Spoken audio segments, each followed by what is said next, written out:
Welcome to the Deep Dive, the show where we take complex topics, unpack them piece by piece, and really try to transform that overwhelming information into clear, actionable knowledge for you. That's the goal. Today, we're plunging into the intricate world of real estate agency in California. Yeah, it's a really dynamic realm, and trust isn't just, hopeful ideal there. No, it's the foundation, Yeah. right? The absolute bedrock of every successful transaction. Indeed. Hmm. And to really get a feel for the gravity of this topic, just imagine, maybe, a first-time homebuyer. Okay. They're standing right there on the threshold of what's probably the biggest financial decision they'll ever make. Yeah, their life savings on the line. Exactly. About to invest it all into a dream home. Yeah. And in that moment, think about it. They are relying entirely on their real estate agent. Placing immense faith and responsibility in that one person's hands. It's huge. That's an incredible burden of trust, isn't it? So the big question, the one we're tackling today, is how can that home buyer be absolutely certain their agent is truly looking out for their best interest? And not, say, the agent's own commission check or maybe some hidden agenda from another party involved. Exactly. That's the mission of this deep dive. We're going to pull back the curtain on this fundamental concept, agency in California real estate. We'll Yeah. define that sacred trust between the professional and their client. Understanding it as a true partnership. Yes. Our core objective today, really, is to unpack precisely who genuinely represents whom in any given real estate transaction. Who's on whose side? Exactly. And we'll meticulously define those unbreakable ethical duties of an agent. Duties that are, well, they're kind of like being a trusted steward. Or a loyal guardian. A loyal guardian, yes, of a client's most significant dreams and assets.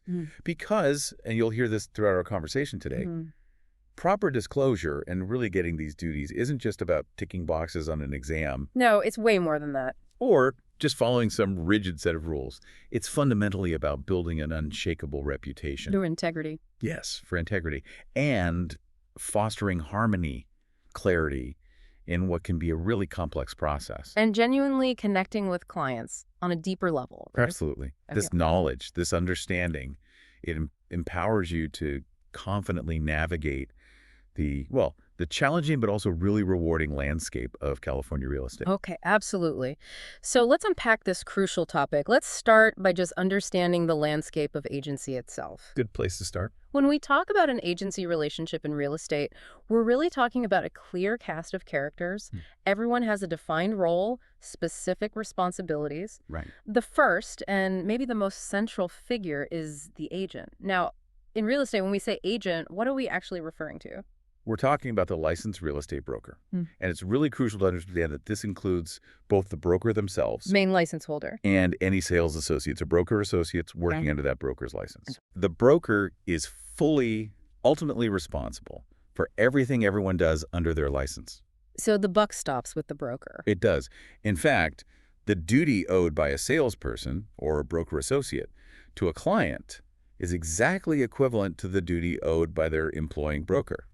So it's a shared responsibility, a direct extension of that broker's license and reputation. Precisely. Yeah.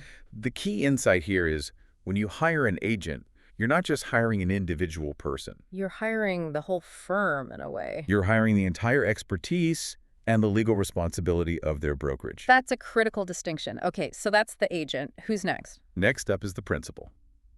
This person is also often just called the client. Right, the client. This is the person, or it could be an entity like a company who has retained or hired the broker to act on their behalf. And this isn't just buyers and sellers you mentioned. No, not at all. While those are the most common examples, a principal could easily be a landlord or a tenant or a lender, even a borrower. The whole relationship we're discussing today is built on this idea of agency. Or, you said, sometimes a non-agency relationship. In some very specific, legally recognized cases, yes. But usually it's agency. The principal is the one whose interests the agent is legally and ethically bound to protect above all else. So for you, the agent listening. Your principal is the reason you're even in the transaction. Their success has to be your primary focus. Got it. Agent principal. Who else is involved? Then we move to those outside that direct agency bond, third persons. Okay. These individuals are often called customers or prospects. They're essentially anyone other than the broker's direct client, Right. who the broker comes into contact with while they're acting on behalf of their actual client. Like a buyer looking at a house listed by a seller's agent. Exactly. That buyer is a third person or customer in that scenario relative to the listing agent. They might get information, services, maybe some benefits from the agent. Like property details or access for a showing? Right. But here's the crucial difference. They have no contractual representation or relationship with the realtor. And that's a trademark term, by the way, for members of the National Association of REALTORS or their firm. So no formal agreement. No formal agreement. A prospect, for instance, is just a potential purchaser, seller, tenant, or landlord who hasn't signed a representation agreement with that agent. So what's the key insight here for agents dealing with these third persons? It's that while you owe every individual honesty and fair dealing, Basic decency, right? absolutely, your undivided loyalty, that fiduciary duty we'll talk more about, is reserved only for your principal. Ah, And failing to draw that clear line with a customer can inadvertently create what's called implied agency. which we'll get into. Right. And that can expose you to unexpected liability, blur your responsibilities. It gets messy. Okay, so be clear about who you represent. Makes sense. Is there anyone else? And finally, there's a specialized role, often misunderstood. Finders. Finders. These are unlicensed individuals.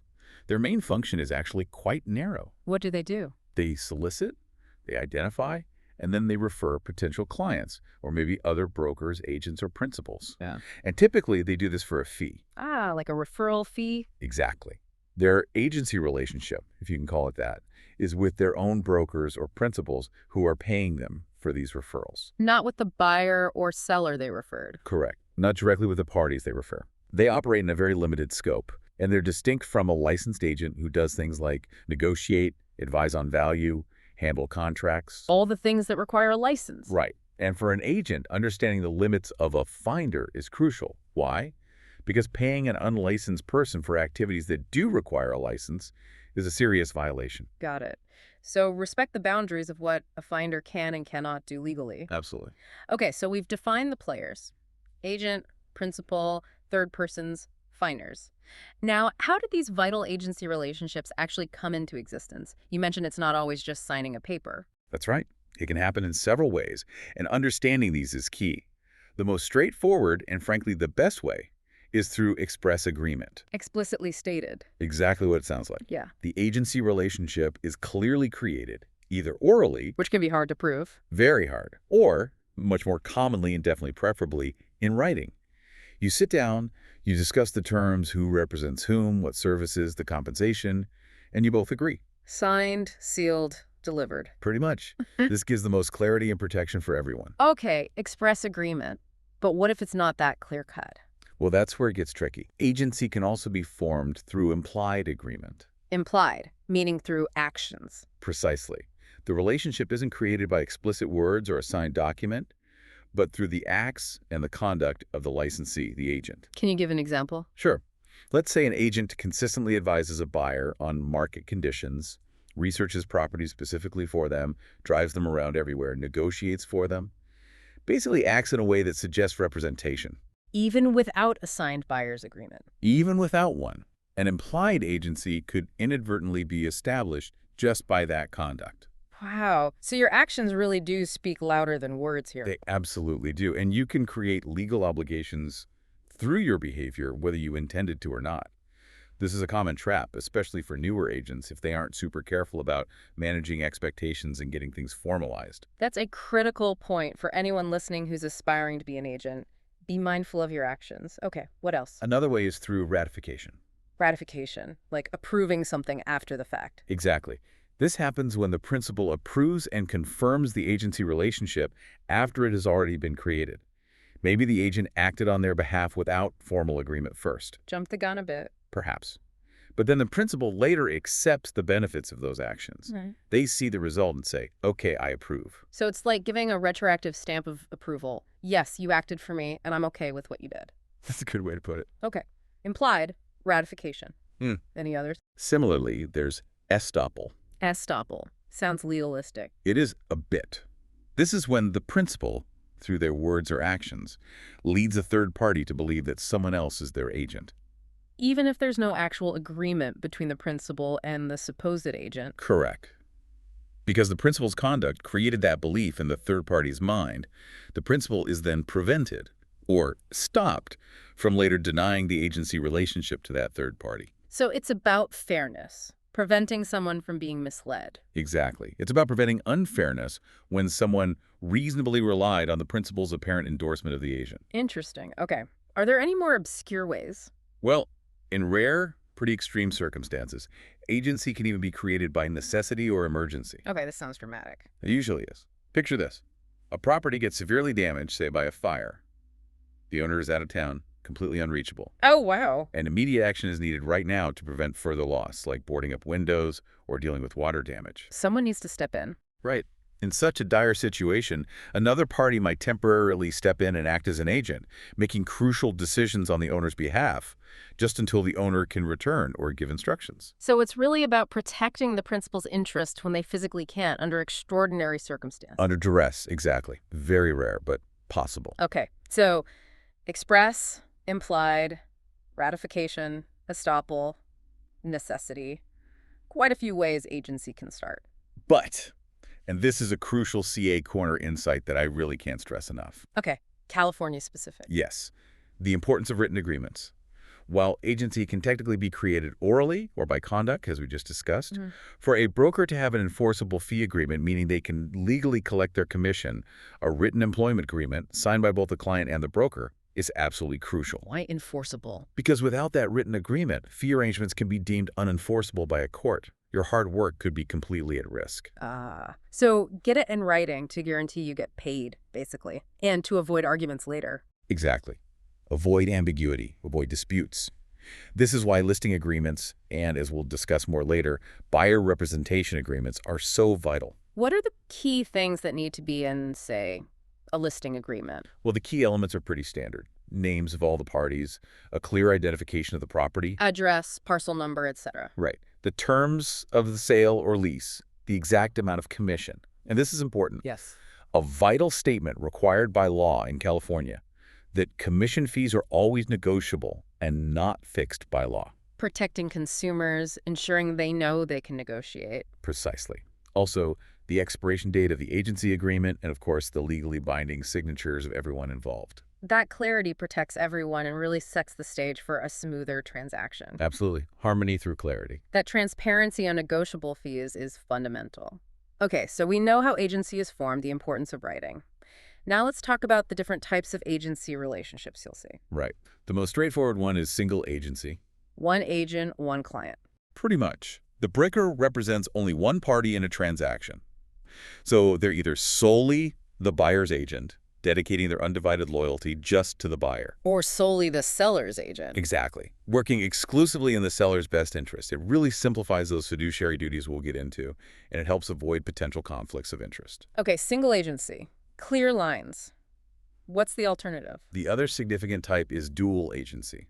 Dual, meaning two, representing both sides. Yes. This is where a single real estate agent, or sometimes their entire firm through different salespersons, legally represents both the seller and the buyer in the same transaction. Ooh, that sounds potentially tricky. It's a very sensitive area, and it's only permissible in California if you have the full knowledge and informed written consent of both parties. Informed and written consent, both are key. Absolutely critical. Without that explicit informed consent, it becomes a serious unlawful conflict of interest. And that can lead to big trouble. Penalties, lawsuits. Severe penalties, yes. For an agent, navigating dual agency requires extreme care, meticulous adherence to disclosure rules. It's walking a tightrope. Okay, we need to remember that. Dual agency needs informed, written consent from both sides. Let's take a moment here for some CA Corner historical context. How did buyer agency even come about in California? It wasn't always like this, right? Not at all. And understanding the history really highlights the push for consumer protection. Before 1984, it was genuinely a buyer beware situation. Really? How so? The standard practice, the assumption, was that all agents, even the one working day-to-day with the buyer, primarily represented the seller. Wait, even the agent showing the buyer houses? Yes, Yeah. Any cooperating brokers, the ones who brought a buyer to the table for a listed property, were actually considered subagents of the seller's listing agent. Subagents of the seller. So what did that mean in practice? It meant that everyone's primary fiduciary duty, their legal loyalty, was entirely to the seller. Wow. So there's literally no agent whose main job was looking out for the buyer's best interests. Essentially, no. Which, as you can imagine, often put buyers at a significant disadvantage, especially in negotiations or understanding property conditions. I can see that. So what changed? You mentioned 1984. A landmark court case, Easton v. Strasburger in 1984.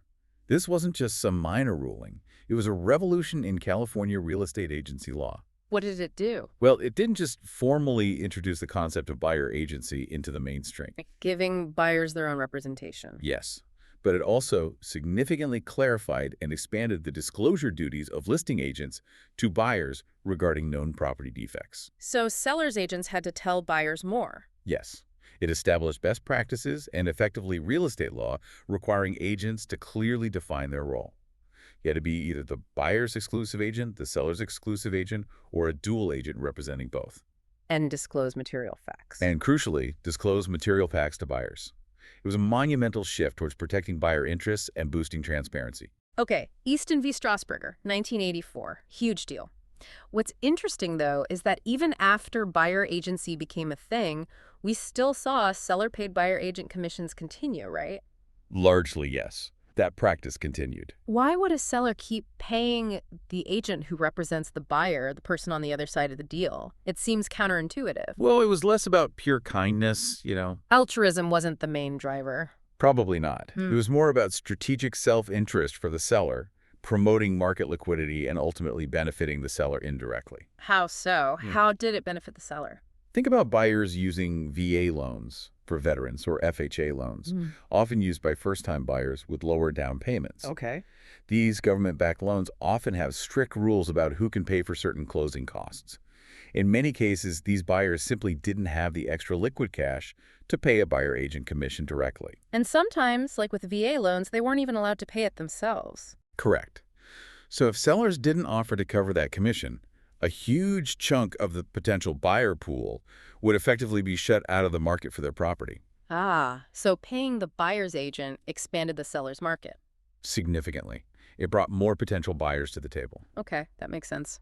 Any other reasons? Yes. Most buyers are trying hard to scrape together a specific down payment amount, maybe 5%, 10%, 20%, to lower their monthly payments, or, importantly, avoid paying private mortgage insurance, PMI. Right, PMI can be expensive. It can. So when the seller paid the buyer agent's commission, it freed up the buyer's cash. Allowing them to put more towards the down payment. Exactly. Which doesn't just help the buyer personally, it makes them a stronger buyer. They might qualify for a higher loan amount, making their offer more attractive to the seller. So again, it benefited the seller by creating a larger pool of qualified buyers, potentially leading to a higher sale price or a quicker sale. Precisely. It became a powerful incentive for sellers to facilitate these deals. They recognized it brought more financially capable buyers forward. It just became a systemic practice that fostered market efficiency, even if the direct payment path seemed a bit odd on the surface. Fascinating how that evolved. And this history leads us perfectly into our next big section, which really gets to the heart of integrity in this business. Yes, the cornerstone of trust. Fiduciary duties. This isn't just about contracts anymore. This is about that unbreakable ethical and legal bond that really defines a professional real estate career. You've absolutely hit the core of it. When we talk about an agent being a fiduciary, that word carries immense weight. What does it truly mean? It means establishing a relationship of the utmost trust and confidence, one that legally requires you, the agent, to put your client's interests absolutely first. Like a trustee for a beneficiary. Exactly like that. Yeah. Or how a lawyer must zealously represent their client. The agent acts on behalf of the principal, prioritizing their needs above all others. And these duties aren't just suggestions. Not at all. In real estate, the agent, acting through their broker, owes specific high-level duties to their client. These are legally imposed obligations. They come from common law principles, from the agreements you sign, and from specific statutes and regulations. So failing to uphold them has real consequences. Oh, absolutely. Significant civil liability getting sued. Administrative discipline from the Department of Real Estate, the DRE fines, suspension, even losing your license. And maybe a worst of. A complete erosion of your professional reputation, which in this business is everything. These duties are your ethical compass in every single transaction. Okay, let's dive into these core fiduciary duties. This is where the rubber meets the road for ethical practice. What's first? First, and arguably the most encompassing, is loyalty and utmost care. Loyalty. Sounds simple, but what does it mean here? It means the agent must act with the highest degree of integrity, honesty, and loyalty only in the best interests of their client. Only the client's interests. Yes, to the exclusion of all other interests. That includes the agent's own self-interest. So you can't put your commission ahead of your client's needs. Never. It also means the agent shouldn't compete with their client. For example, you can't secretly try to buy a property your client is also interested in. Or reveal your client's negotiating weaknesses to the other side. Absolutely not. That's a breach of loyalty. This duty, when truly practiced, is the bedrock of a client relationship so strong that those clients become your biggest advocates, your best source of future business. So true loyalty might even mean advising a client not to buy a certain house, even if it means losing a quick commission. Sometimes, yes. If it's genuinely not in their best interest, that kind of integrity builds a referral-based business that lasts. Loyalty and utmost care. Got it. What's next? Following closely is diligence and skill. Diligence and skill. Okay. An agent is expected to diligently exercise reasonable skill and care in performing all their duties for the client. What does reasonable skill and care look like in practice? It means being competent, being thorough, being careful in every aspect of the deal, preparing contracts correctly, negotiating effectively for your client, making sure all deadlines are tracked and met. So it's about professional competence plus being proactive. Exactly. It's not enough to just want the best for your client. You have to possess and actively apply the expertise needed to achieve it. Think of it as constantly honing your craft to serve clients at the highest possible level. Makes sense. You have to know what you're doing and do it carefully. Now, here's one that seems to trip agents up sometimes. Ah, yes. Disclosure of all material facts. This sounds really important. Yeah. And maybe broad. It is critically important, and yes, it's broad. Agents have an absolute ironclad duty to promptly disclose all pertinent facts and material facts they know. All of them. All the ones they know that affect the value or desirability of the property. And this applies especially to information that isn't already known to or easily observable by the parties involved. So hidden defects, neighborhood issues, things like that. Could be. And this duty extends to both the buyer and the seller in a transaction, although the specific disclosures might differ. It also includes procedural things, like the obligation to promptly present all offers received until one is accepted. Even lowball offers the seller will reject. Yes. Or providing written confirmation that a counteroffer has actually been submitted.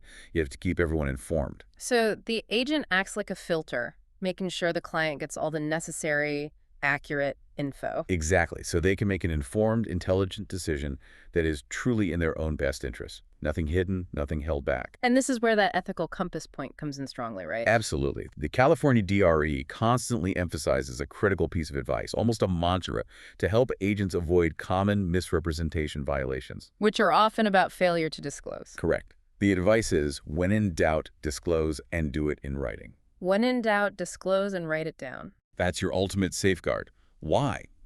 Because putting it in writing creates a clear, undeniable record. It eliminates ambiguity later. It protects you from future claims of non-disclosure. And it just shows good practice, right? Yeah. Diligence and integrity. Precisely. Okay, disclosure. Very key. Moving on. Next up is confidentiality, another cornerstone. Keeping secrets, basically. Essentially, yes. This fundamental duty means you absolutely cannot disclose confidential information of or about your client without their express permission.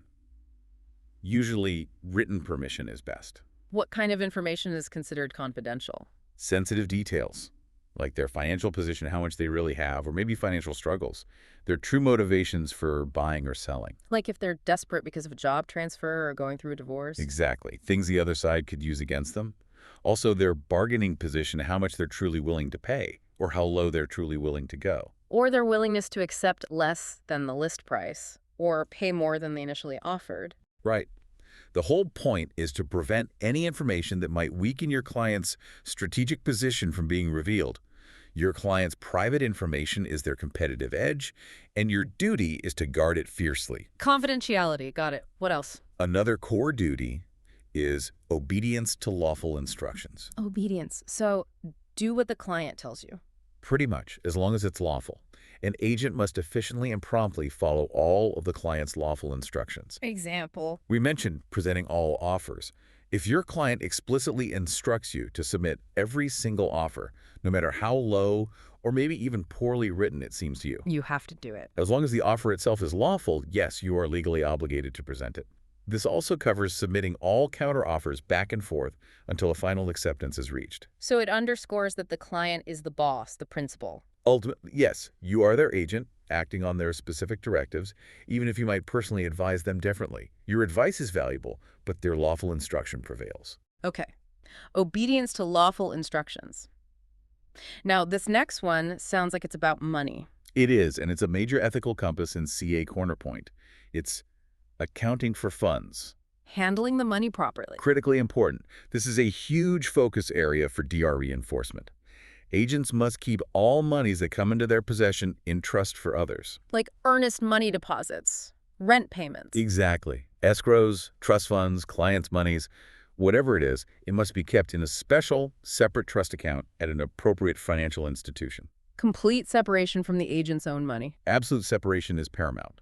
It maintains integrity and avoids even the appearance of impropriety. And why is the DRE so strict about this? Because issues with trust fund record keeping are consistently among the most common violations found during DRE audits. It's a frequent problem area. What kind of issues? Just math errors. It can be seemingly minor procedural things that still lead to discipline, like not maintaining precise columnar records for every transaction, not having separate ledger records for each beneficiary or transaction, failing to do a proper reconciliation every single month. Or even letting someone who isn't licensed sign checks on the trust account. Exactly. Those are serious procedural failures. But it gets much worse. How so? Trust fund shortages, especially those resulting from deliberate conversion. Conversion, meaning the agent used the client's money for themselves. Yes.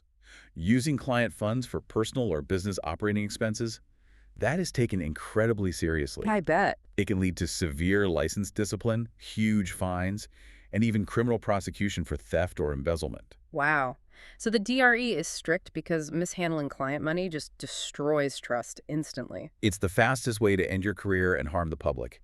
It's about protecting the client's financial well-being, and by extension, your own professional integrity and the reputation of the industry. Okay, so what exactly counts as trust funds? Is it just cash or checks? Oh, no, it's much broader than that. It includes checks, certainly, but also things like precious metals or stones, if they were given as a deposit. Really? Yes.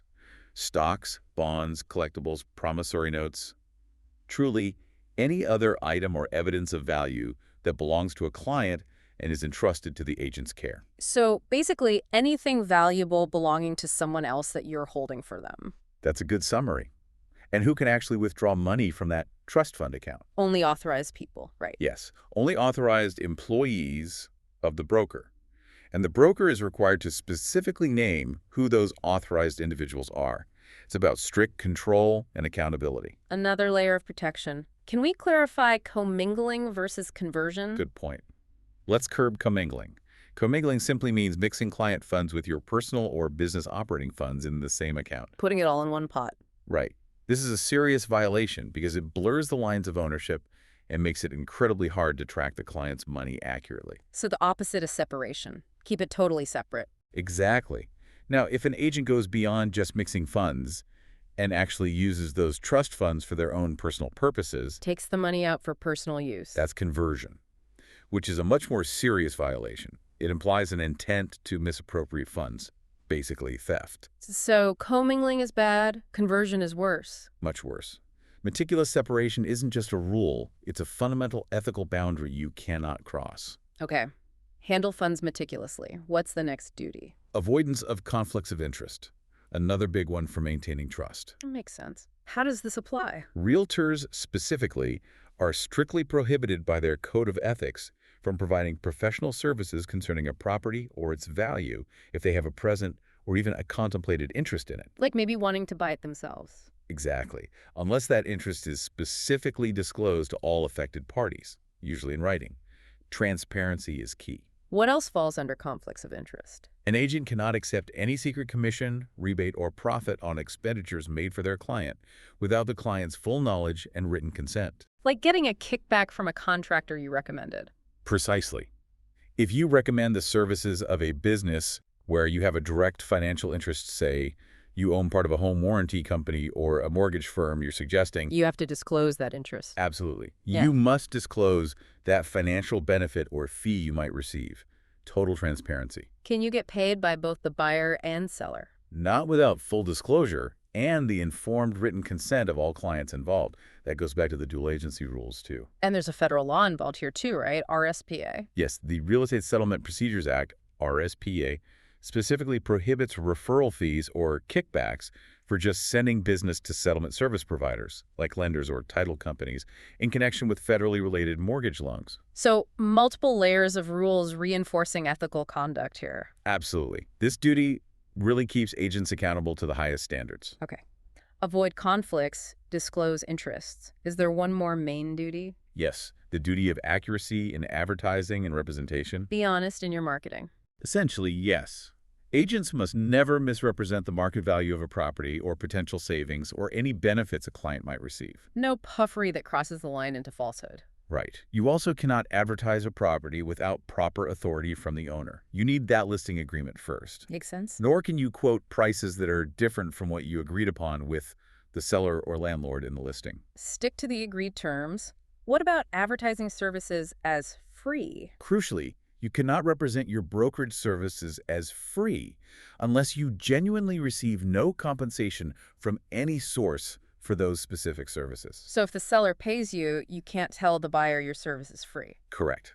That would be misleading. And finally, all advertising must clearly and conspicuously disclose the licensed name of the brokerage firm. Brand identity and accountability. Exactly. It maintains integrity in your public communications and helps build consumer trust in your brand and the profession as a whole.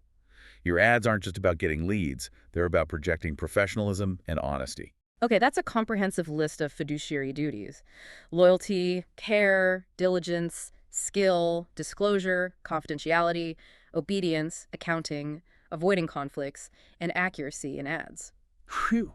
It's a lot, but they all weave together to form that fabric of trust. Absolutely. And this brings us to another critical section, especially vital here in California. Yes, the imperative of disclosure in California's new frontier. Because proper disclosure isn't just a good idea. It's the law and key to a smooth ethical transaction. That's right.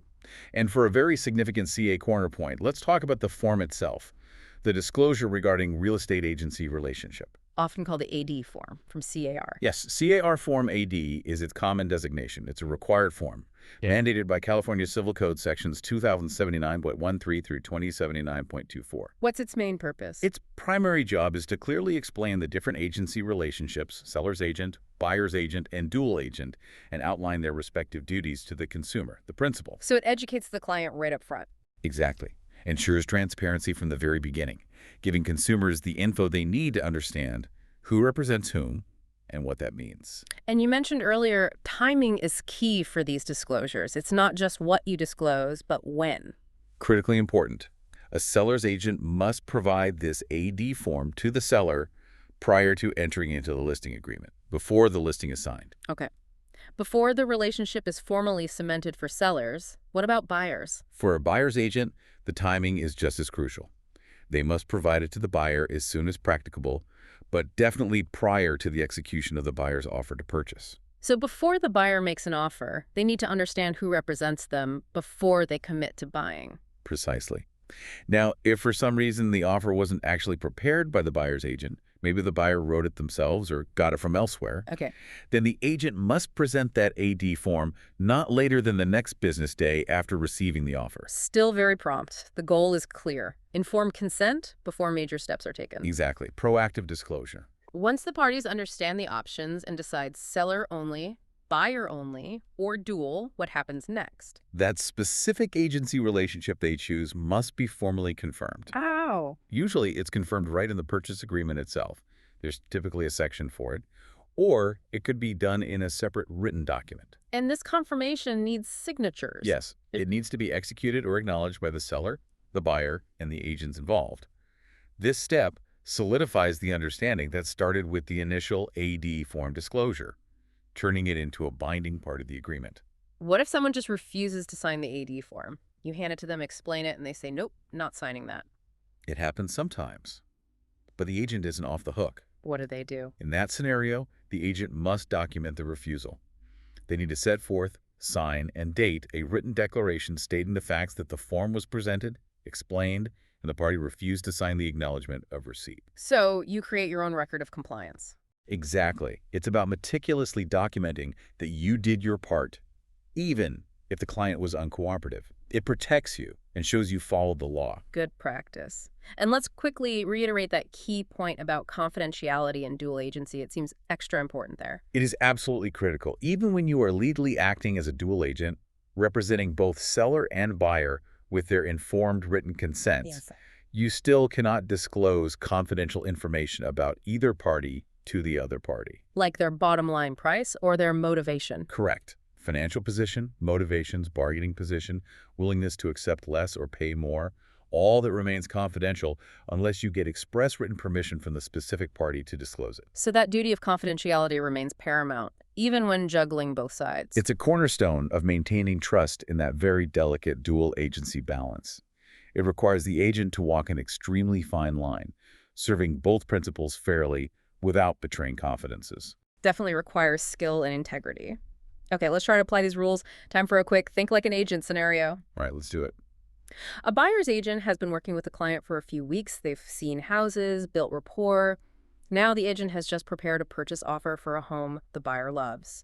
When should that agent give the buyer the agency law disclosure form, Form AD? Okay, thinking about those strict timing rules, the agent really should have provided it as soon as practicable, which almost certainly means before preparing that purchase offer for the buyer. They need that understanding first. So ideally, it was already done earlier in the relationship? Ideally, yes. Yes. But absolutely, positively, before the buyer signs that offer.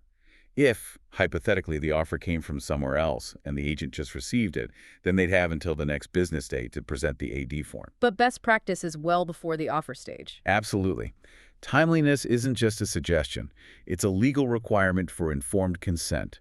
Be proactive, not reactive. Okay, proactive disclosure. Here's another scenario.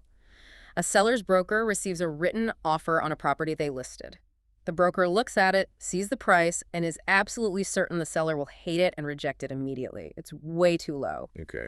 What is the only acceptable action for that broker regarding presenting that offer? Can they just call the buyer's agent and say, no way, my seller won't even look at this? No, they cannot do that. Yeah. The only acceptable action is to present that offer to the seller exactly as written, without modification or delay. Even if they're 99.9% sure it's going nowhere. Even then, the agent cannot unilaterally decide which offers the seller sees.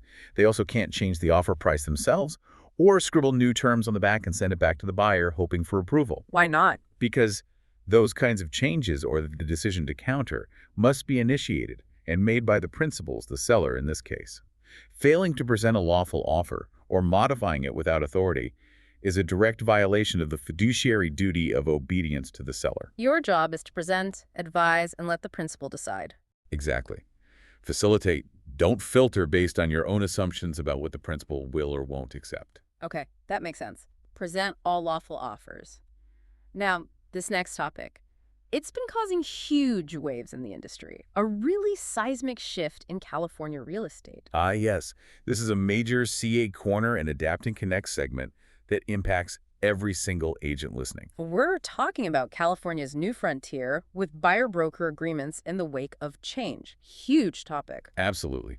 The entire landscape has been dramatically reshaped recently, largely kicked off by the Burnett v. NAR settlement that was finalized around March 2024. Right, the big class action lawsuit. What was it about, essentially? It was spurred by allegations of anti-competitive practices in the industry. Specifically, the claim was that sellers felt forced or compelled to pay buyer agent commissions they couldn't effectively negotiate. And that the way commissions were listed in the MLS kind of propped up this system. Exactly. The core argument was that this practice distorted the market, inflated costs for sellers, and maybe even discouraged agents from showing properties with lower commission offers. The jury in Missouri sided with the sellers on those points. So that national settlement led to some big changes. What are the key takeaways, the tangible shifts effective around mid-August 2024? Two really big ones that every agent needs burned into their brain. First, agents working with buyers are now required to sign a written buyer representation agreement with their buyer clients. A formal written agreement is now mandatory. Mandatory. And second, this agreement must clearly specify the compensation that might be paid to the buyer's broker and how it's determined. Okay. And the other huge change. The other game changer. Compensation offered by sellers to buyer brokers will no longer be published in the Realtor Multiple Listing Service, MLS. Wow, that's a fundamental shift in how things have worked for decades. It really is. It shifts the dynamic significantly, aiming to empower buyers and sellers, and it forces agents to be much more explicit about their value and compensation. Now, NAR has been clear about something here, right? Yes. NAR's guidance consistently reemphasizes that compensation arrangements, including commissions, have always technically been negotiable between a broker and their own client. This wasn't legally new, even if practically it often felt fixed. Correct. Listing brokers consulting with their sellers always had the ability to decide how much compensation, if any, to offer buyer agents. That offer could always have been $0, $1, or any other amount. So the settlement isn't mandating who pays, but changing how it's disclosed and agreed upon. Precisely. The core shift is about transparency and formalizing the agreement with the buyer, moving away from assumptions or relying solely on an MLS publication model. It's about increasing consumer choice and understanding. Okay. Now, California often goes a step further. Is there state legislation related to this? Yes. California, always proactive on consumer protection, passed AB 2992. This becomes effective January 1st, 2025. AB 2992, what does it do? This assembly bill takes the concept from the settlement and codifies it into California state law. It explicitly mandates written buyer-broker agreements as a prerequisite for a buyer's broker to receive a commission in a real property sale. So it's not just an industry rule from NAR, it's now state law in California. Correct. Mandatory written agreement. What's the scope of AB 2992? Does it apply to everything? It's broad. It applies to all property types: office, retail, industrial, multifamily, single-family. Commercial and residential. Yes. And importantly, it applies whether the property is listed on an MLS or not. So even off-market deals are covered. What's not covered? It specifically does not apply to leases or rental agreements, only sales. Okay. What about the timing for getting this agreement signed? The law says the agreement must be signed as soon as practicable. Which is a bit vague. It is, but it sets a clear outside deadline. No later than when a buyer submits an offer. Okay, so absolutely, before or at the time the offer goes in, the buyer must know the terms before committing to a property purchase? Exactly. Ensures they understand the agreement before making that offer.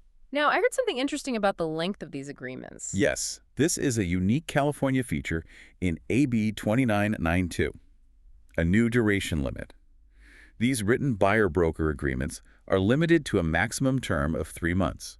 Only 3 months? That seems short. It is relatively short. Unless the buyer is a legal entity like a corporation, LLC, or partnership, then the term can be longer. But for individual buyers, it's 3 months max. What about renewals? Can you just keep renewing it for 3 months? Renewals are possible, but they also cannot exceed 3 months at a time, and each renewal must be in writing. And what if you violate these term limits, like write a 6-month agreement? If the term limits are violated, the law states the agreement is void. Void. Meaning? Meaning the agent would likely not be able to legally enforce or collect a commission based on that invalid agreement. Wow, that's a serious consequence. Why the short 3-month limit?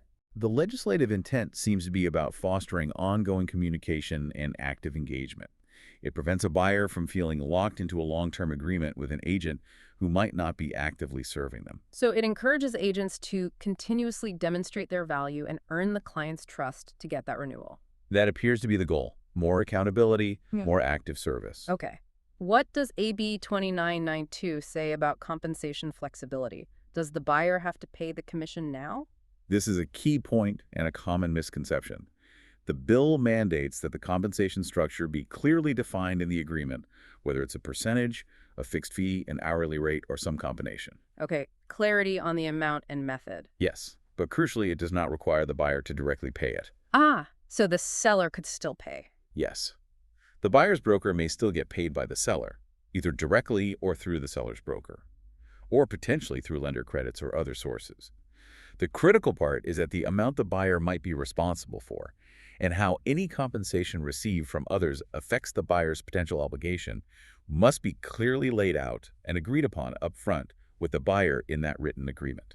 So the focus is purely on transparency and agreement between the buyer and their agent, regardless of the ultimate source of funds. Exactly. Transparency and informed consent are the drivers. What about enforcement?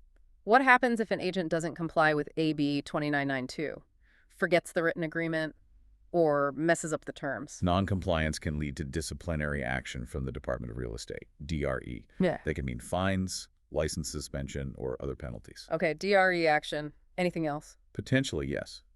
The law also mentions the possibility of rescission of the transaction itself. Rescission, undoing the wholesale. That's what rescission means. It's a very serious consequence for everyone involved, buyer, seller, agents.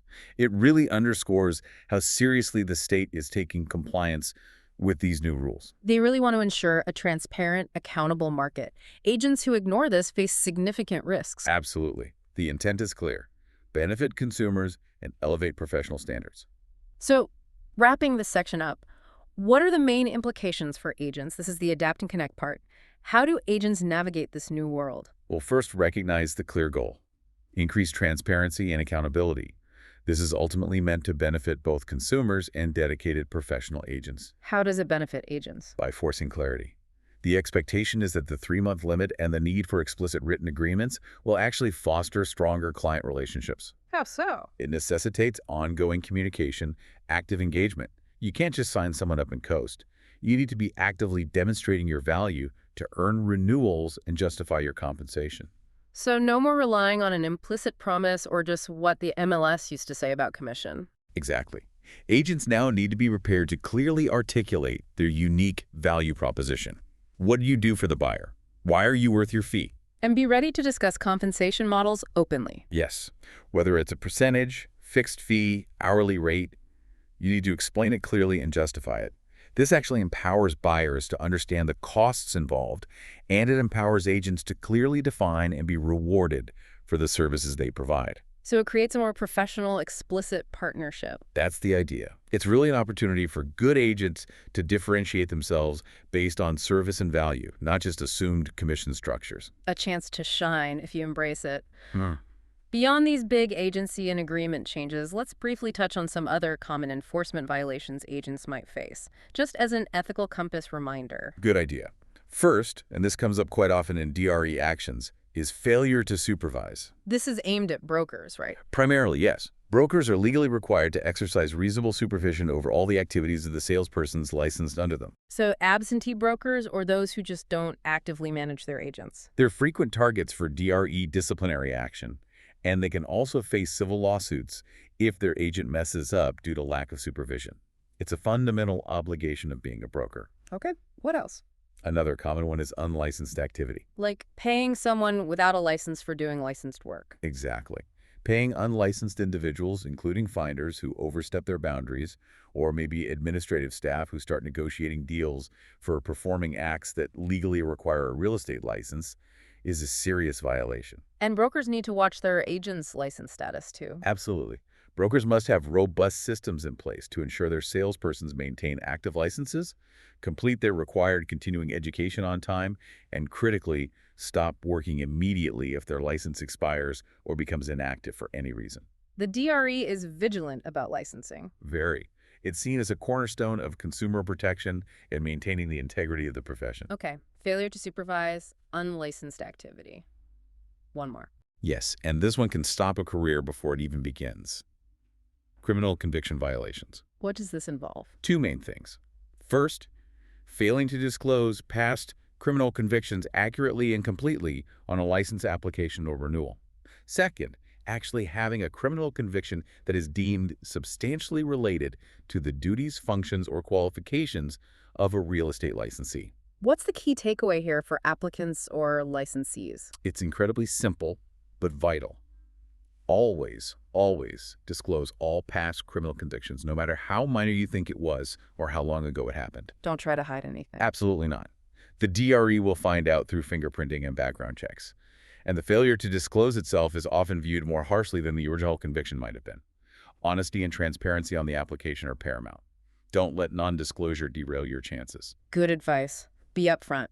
Okay, so we've covered agency, duties, disclosures, new laws, common pitfalls. How do we wrap all of this together into building a career that's really founded on integrity and connection? It really comes down to fully embracing the ethical spirit of this profession, going beyond just the letter of the law. Right, the ethical foundation, beyond the letter of the law. Where do we look for that spirit? A great place to start is the preamble to the National Association of REALTORS Code of Ethics. It begins with a powerful statement. Under all is the land. Under all is the land. What does that signify? It signifies that realtors recognize that the interests of the nation and its citizens require the highest and best use of the land and the widest possible distribution of land ownership. So it's bigger than just one deal. Much bigger. It talks about the responsibility extending to creating adequate housing, building functioning cities, developing productive industries and farms, and preserving a healthful environment. Wow. That preamble really underscores a much broader ethical responsibility, doesn't it? It absolutely does. It's not just about your immediate clients, but about contributing positively to society and thinking about future generations. So, understanding all these fiduciary duties we discussed, it's not just about avoiding penalties or passing the exam. Not at all. It's about consciously building a career that is truly founded on integrity, on trust, and on consistent ethical practice. That's the bedrock. It's how you build a successful, fulfilling, and reputable career that actually makes a positive difference when you see yourself as safeguarding dreams. You build a legacy, not just a book of business. Love that. Okay, let's distill this down into some final adapt and connect. Practical takeaways for everyone listening on their real estate journey in California. What are the key actions? Internalize these as your guiding stars. First, always practice proactive disclosure. Get ahead of it. Yes. Yeah. Be transparent from the very outset about your agency relationship and how you expect to be compensated. Don't wait to be asked. Offer the information clearly, early, and get it in writing. Builds immediate trust. Okay. Proactive disclosure. Second. Master fiduciary duties. Don't just memorize them for the test. Internalize them. Make them your guiding principles, your ethical compass in every single interaction. They're the non-negotiable bedrock of trust. Absolutely. Know them, understand their nuances, practice them diligently. Every time. Third takeaway. Especially crucial now. Stay current with California law. It changes. It absolutely does. Especially keep up with the latest mandates like AB 2992 and the ongoing implications of the NAR settlement. These directly impact how you do business, how you interact with clients, especially regarding agreements and compensation. The legal landscape is dynamic, so you have to be too. Continuous learning isn't optional in this field. It's essential for survival and success. Okay, stay current. Fourth, master clear communication on compensation. This is huge now with the new rules. It is. Be fully prepared to clearly define, explain, and justify your compensation model, percentage, fixed fee, hourly rate, whatever it is, and how it will be paid. It's no longer a hidden or assumed cost, especially for buyers. It's an explicit, transparent conversation. Right, and that empowers buyers and strengthens your professional relationship when handled well. Okay. Clear communication on pay. Fifth. Protect client information with unwavering dedication. Confidentiality again. Always. Emphasize and rigorously practice the importance of confidentiality for all sensitive financial and motivational details. Remember, their private info is often their competitive advantage. Your duty is to guard it zealously. Protect secrets. Sixth takeaway. Implement diligent record-keeping. Paper trails matter. Immensely. Establish robust, consistent office procedures for managing trust funds and all transaction documentation. A disciplined, meticulous approach here prevents common violations and can save you from huge legal and disciplinary headaches later. Protects your clients, too. Diligent records. And finally, embrace continuous learning as a lifelong professional journey. never stop learning. Never. The real estate landscape is constantly shifting market conditions, legal updates, new technologies, evolving client needs and expectations. Ongoing education isn't just about compliance. It's about staying sharp, relevant, and being a true expert for your clients. Excellent takeaways. Proactive disclosure, master duties, stay current, clear on compensation, protect info, diligent records, continuous learning. That's a solid foundation. So let's quickly recap the main points of our deep dive today. All right. First, agency in California real estate is fundamentally about defining who you represent and honoring the profound trust clients place in you. Distinguishing clearly between your principal and third persons is key. Second, The core of this trust lies in those unwavering fiduciary duties, the non-negotiable ethical and legal obligations. Loyalty, utmost care, diligence, skill, disclosure of material facts, confidentiality, obedience to lawful instructions, meticulous accounting for funds, and the strict avoidance of conflicts of interest. Third, as we highlighted in our CA Corner, California law, now significantly reinforced by recent landmark changes like AB 2992 and the effects of the NAR settlement, mandates clear, timely, and crucially written buyer-broker agreements. This brings unprecedented transparency to representation and compensation. And ultimately, putting it all together, integrity, proactive disclosure, and an unwavering commitment to your fiduciary duties are absolutely paramount for building an ethical, successful, and harmonious real estate practice here in the Golden State.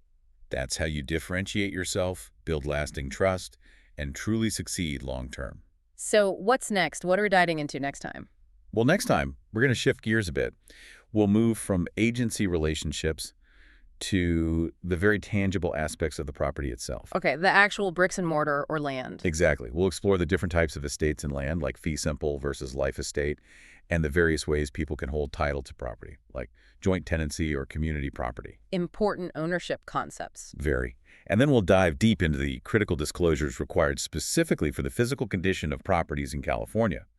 What sellers absolutely must tell buyers about a home's history, known hazards, and any hidden issues. The transfer disclosure statement, natural hazard disclosures, all that. All of that. It's all about protecting your clients and yourself regarding the physical realities of the property. Sounds essential. Looking forward to that. Me too.